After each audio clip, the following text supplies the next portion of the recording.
17th of April 2025. Hi guys, welcome to Rants, the comedy and tragedy of living in Singapore. Let's first take a look at a very reassuring photo of a task force headed by DPM Gan Kim Yong. Nope, we don't have another pandemic.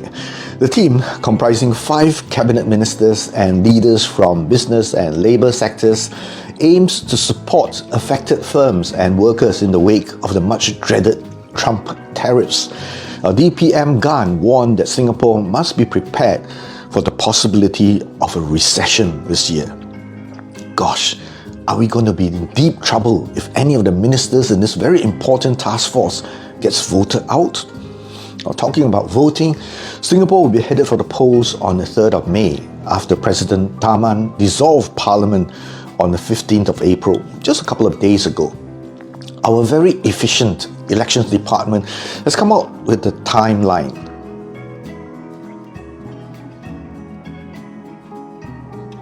Nomination day is set on the 23rd of April, while polling day will be on the 3rd of May, leaving just 9 days for campaigning, since no campaigning is allowed on the 2nd of May, cooling off day. Our elections department is so tough on some candidates who, until days ago, were still unsure whether they'll be running.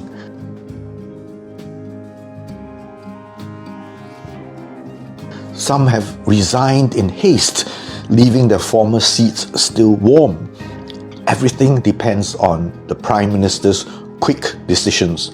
I wonder if they have time to print their posters. Coincidentally, on the same day that Parliament was dissolved, our newspapers announced that Singaporean households will get a total of $800 in CDC vouchers this financial year. $500 from 13th of May 2025 and another $300 in January 2026, as announced by Prime Minister Lawrence Wong in February as part of the Assurance Package Enhancement in Budget 2025. Now, according to Channel News Asia, the $500 CDC vouchers coming in May will be allocated as such: $250 for spending at supermarkets and another $250 for use at participating hawkers and heartland merchants. Singaporean households will receive another $300 in CDC vouchers in January next year. Plenty of time and opportunity to earn back the 2025 payout and self-fund that 2026 payout. I say, please don't insult my residents. You think what? They are here to be bribed? No! Our residents are better than that. You see, there is actually no need to use AI.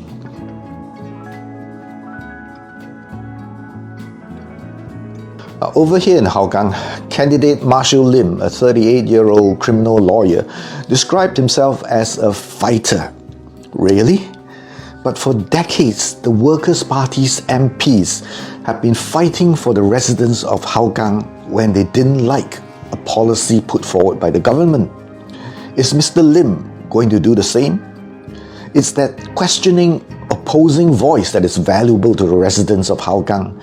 Can Mr. Lim do the same? Is he really just fighting for his party to regain control over Hougang? Meanwhile, in Aljunied, Ms. Chan Hui Yu said something interesting. I quote, "You have had 14 years without a PAP voice. It is time for a change in our journey. Let us be representatives from Parliament and take your issues to the national level." Unquote. 有冇搞錯啊? You mean Aljunied needs to have PAP MPs to hear the PAP voice? Are people too blind to read what the newspapers say, or too deaf to hear the voice of our official media? Now, my friends who are university lecturers tell me that the lack of parking space is a growing problem for the students. For stories of rags to riches, one just needs to tune in to how some election candidates introduce themselves. And the most memorable one has to be the one told by son of Pongo, Dr. Ko Po Kun. I quote, I remember when I finally got my HDB flat in 1988, just after I ORD from the army, my wife and I had to borrow money from my uncle to do renovations. You'll be surprised to know that at the end of the thing, before we moved into our house, in the combined accounts of our banks, in the pockets together, we had $11.50. We were scratching our heads, thinking how to even have our first meal in the house when we had no money to buy chopsticks. We went down to Toyogo at Lorong 8 Toa Payoh and we had to count the number of pieces of chopsticks we can buy with $11.50 to equip our home. Unquote.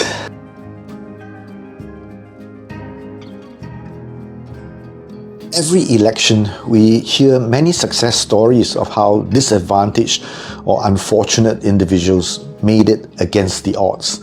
Interestingly, these folks who portray themselves as fighters then choose to stand with a party which gives them the highest chances of getting elected. What is the message here? Meritocracy still works and they are proof of it? Now, once upon a time, I came across a book written by former Tianhu CEO Kenny Yap. I'll never forget the piece of advice he gave in his book. He quite unabashedly said that getting cozy with influential people is a key to success. Is that part of the meritocratic strategy as well? Now, videos from an influencer by the name of Chen Ning suddenly appeared on my Facebook newsfeed. Recently, Ms. Chan has been posting videos of her interacting with politicians exclusively from one party.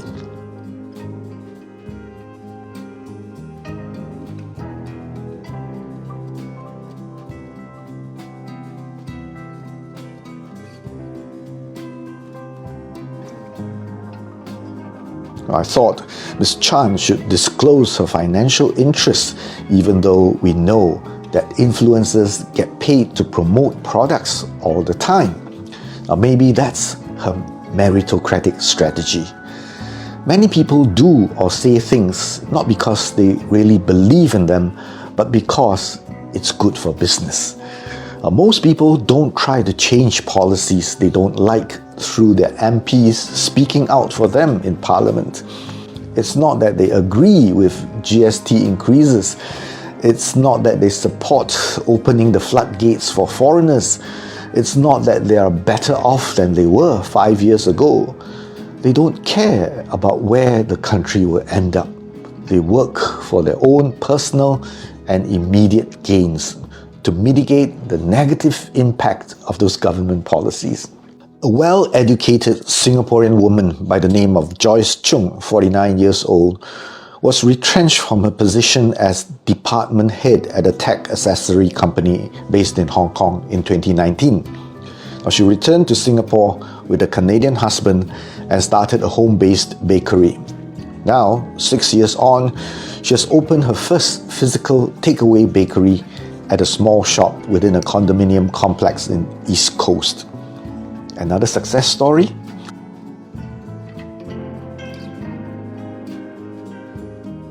Well, despite the challenges, Joyce reportedly has no regrets about leaving her corporate life behind. The couple, who are now entrepreneurs, admit that they had to make some lifestyle adjustments, like taking the train or bus instead of cabs, foregoing family holidays, but they are reportedly relishing the experience. Really? So besides doing Grab, our retrenched professionals can also consider baking pies for a living. Leave the PMET jobs to cheaper, better, faster foreigners. Meanwhile, we flaunt our graduate bakers, graduate barbers, graduate hawkers. Now, if Joyce had a choice to remain in her position as a head of department, would she have chosen to bake pies instead? Happily adjusting to a lower standard of living? No. People can't be happy about being retrenched and having to switch to a career that pays less. Again, It's not that they agree with GST increases. It's not that they support opening the floodgates for foreigners. It's not that they are better off than they were 5 years ago. They just don't care about where the country will end up. They work for their own personal and immediate gains to mitigate the negative impact of government policies. Finally, I would like to end with a disturbing observation from Pritam Singh. The Constitution, the highest law of our land, which all other laws must take reference from, can only be changed if 2/3 of the MPs in this House agree. In order to pass a constitutional amendment with a 2/3 majority, the PAP government needs 63 votes in this House. The PAP has 83 MPs today. The PAP can even change the entire constitution at one go with 20 MPs to spare. Let me give an illustration of how and why these numbers are important. On the 21st of March this year, just last month, in fact exactly 1 month ago, Parliament passed amendments to the Constitution. Unbeknownst to many members of the public and voters, there were only 67 MPs in the House present when that constitutional amendment was passed on the 21st of March last month. These 67 MPs included 7 Workers' Party MPs. If all the Workers' Party MPs had not been present in the House at the time of the vote, the Constitution could not have been amended as sought by the PAP, as only 60 PAP MPs were present. I want to emphasize that the Workers' Party's intention is not to block all the changes to the Constitution proposed by a PAP government. Far from it. If constitutional amendments are in the interest of our people, we will support them. But if we assess that the proposed changes to the Constitution are detrimental to Singapore and Singaporeans, we will speak against them and vote against them. What's even more worrying is that the average kiasu, kiasi, genpeng Singaporean has little, if any, respect for democratic principles. Less than a year after Calvin Cheng talked about post-materialism, bread and butter issues are once again our top priorities. Who isn't concerned about bread and butter issues? They only care about their own estates. They cheer for CDC vouchers, covered walkways, free shuttle buses, free ice cream, free fish. They only care about their own and immediate benefit.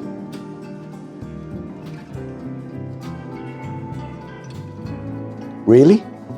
In your dreams.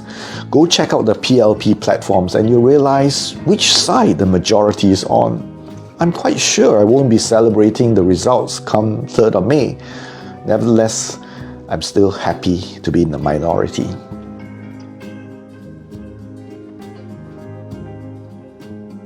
That's all I have for you in this video. Have a great weekend.